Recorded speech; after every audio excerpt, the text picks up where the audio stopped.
Our good friend Greg Anthony from the NBA on TNT. Greg, good morning.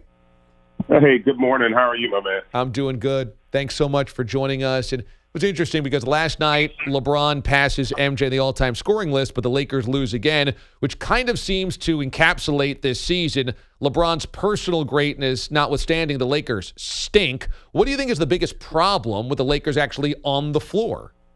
Well, it has to begin with the best player, and that's LeBron. And while he can impact the game individually at a really high level, he still can't impact it for the other guys the way he used to. LeBron ordinarily could have carried a roster like this to the postseason, but there is a little bit of slippage, and so now he can't carry those guys.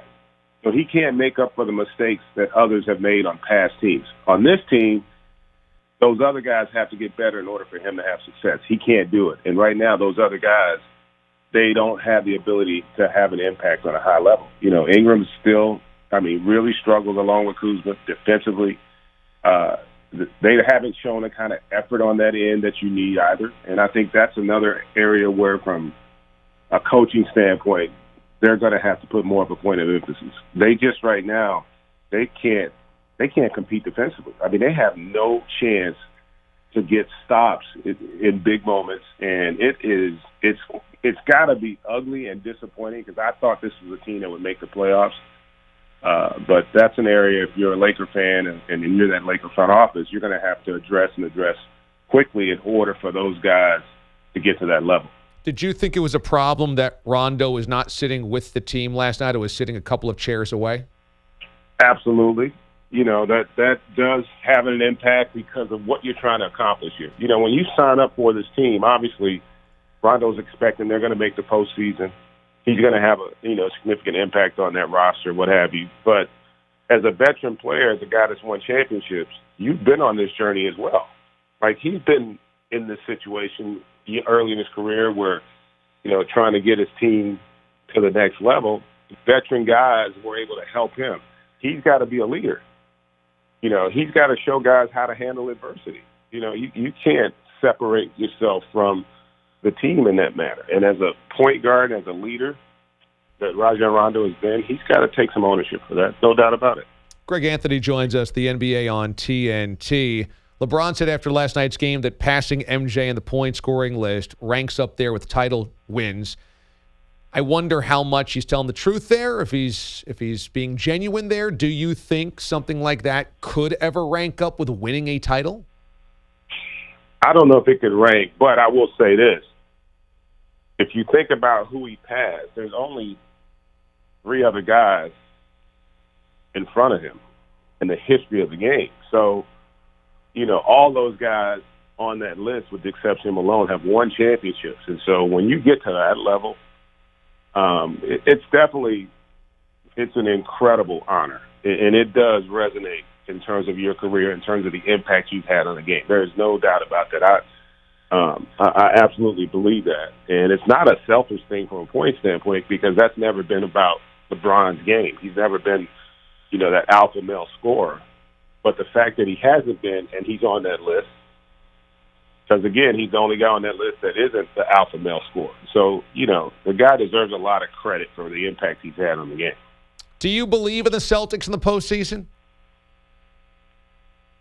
I do if Gordon Hayward is Gordon Hayward. If Gordon Hayward can play at a level that he played at Utah, and we had him Tuesday night, and I got to tell you, against Golden State, he was terrific, and he was terrific on both ends. And like I've said, and I said during our broadcast, the reason the Celtics are where they are is because he hasn't been who he is.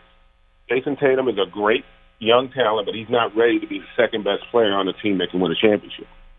He's just not ready at this stage of his career, He still has elements of his game, much like we just talked about with the Lakers. The difference is that roster is better, so it doesn't show itself. In order for them to get there, Gordon Hayward has to get back to the pre-injury level, and he's shown it, in spurts, but he hasn't been consistent, and I don't know that he can get there this year, to be quite frank. Like, that injury is so significant. It typically takes you a season that next year, I think he can start to get back to where he was from a consistency standpoint. I think you're going to continue to see what we're seeing, which is flashes. And if we see flashes, I don't think they can win the East.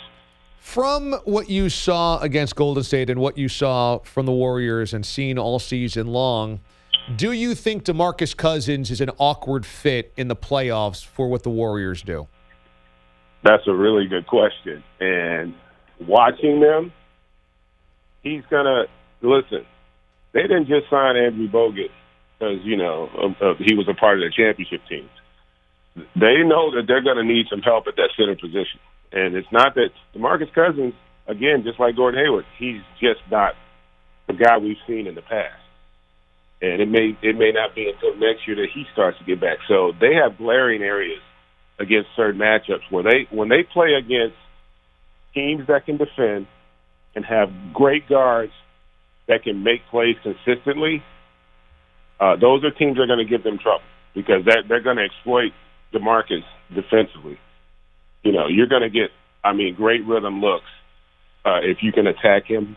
And now that's got to be the strength of your team, right? Like you can't have a team that doesn't have great guards on the perimeter. Like you take C.J. McCollum, you take Damon Amendolara. Like that's the kind of team with how Nurkic is playing.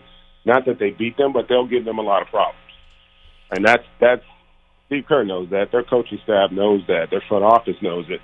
And the other issue for them is that their margin for error is smaller.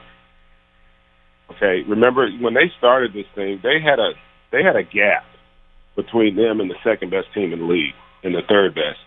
That gap's not as big anymore. It's going to be much more of a challenge when you factor in the improvement of all these other teams and the fact that they are not as good as they've been in the past.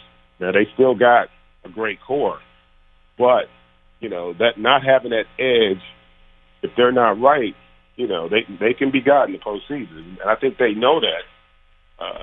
Listen, nobody's going to 5 consecutive finals. You got to go back into the 50s in the Boston Celtics when you had 8 teams in the league. You know what I mean?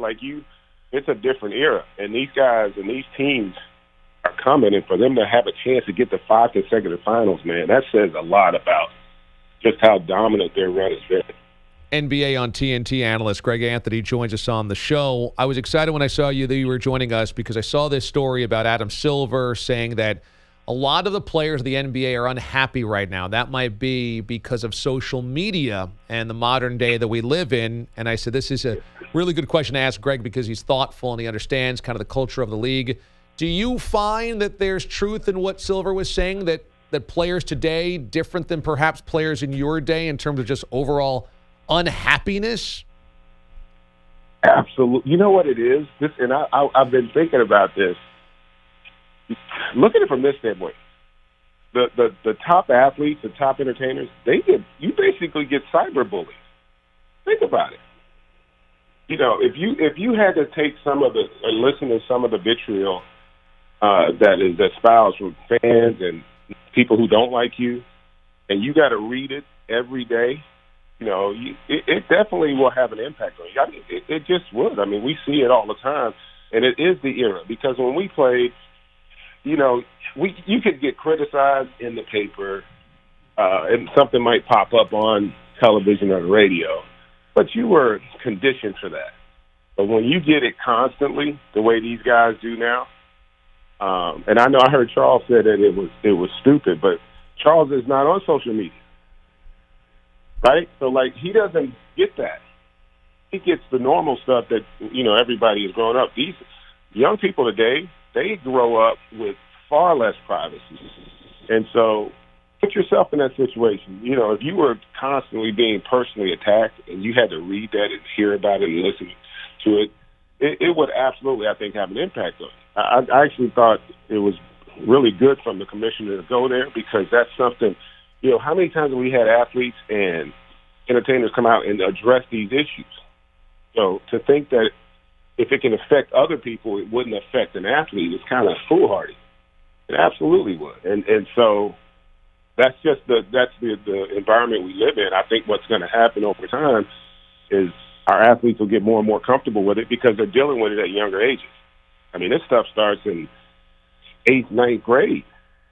where these kids are getting this kind of exposure. And, you know, with the exposure comes a lot of criticism, and you really mentally have to be built for that. And some of these guys, I do believe, are struggling with that, whether we want to, admit it or not.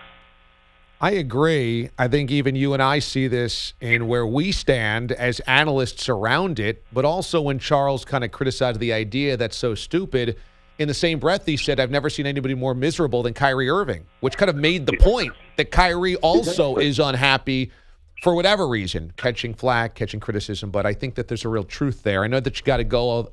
I would do a couple more minutes with you, Greg, on this, but check out TNT tonight on 8 p.m. Eastern Time for a high-stakes NBA doubleheader featuring Pacers and the Bucks, followed by two of the Western Conference's top teams, Oklahoma City and Portland, in a huge battle for playoff positioning. That comes your way at 10:30 Eastern Time. NBA on TNT analyst Greg Anthony. GA, it's always good to catch up. My man, I'm sure we will do it again. Thanks so much.